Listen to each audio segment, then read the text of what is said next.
Shalom, Papa Romeo. Shalom, sœur. Comment allez-vous? Grâce à Dieu, ça va. Et vous?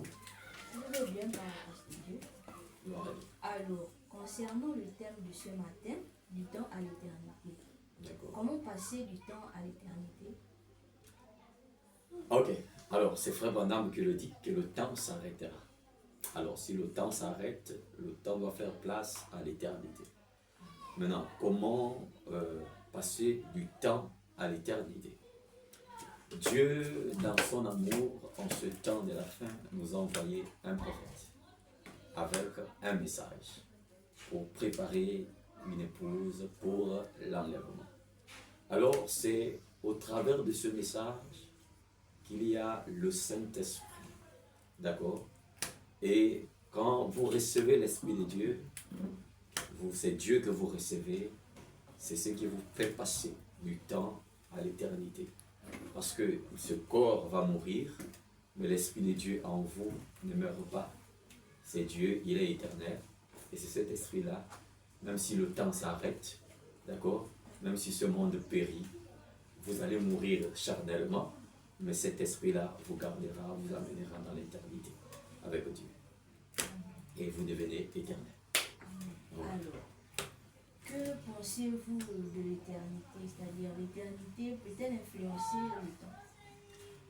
L'éternité peut-elle influencer le temps?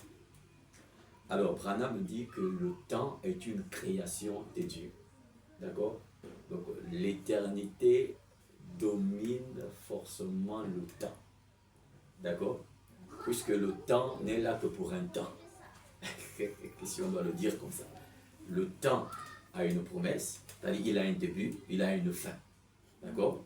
Mais au commencement, Branham nous dit qu'il y avait Dieu et c'était l'éternité. Donc là, le temps n'était pas. Or, le temps, il y a des limites.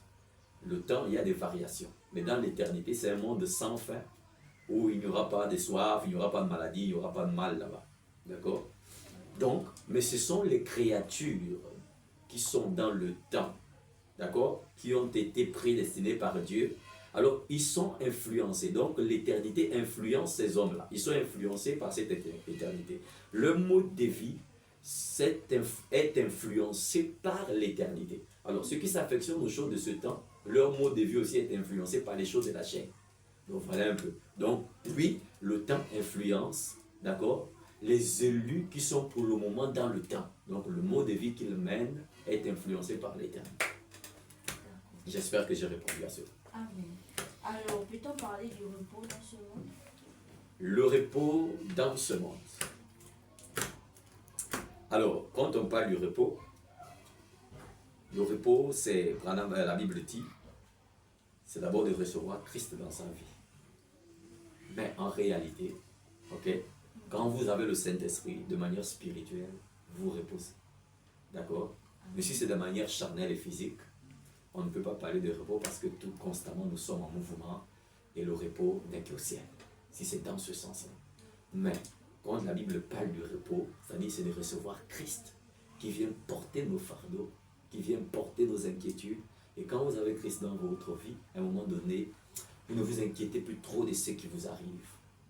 D'accord? Parce qu'en vous, il y a un esprit. C'est ce qui vous amène à vous reposer et lui prendre le contrôle de votre vie.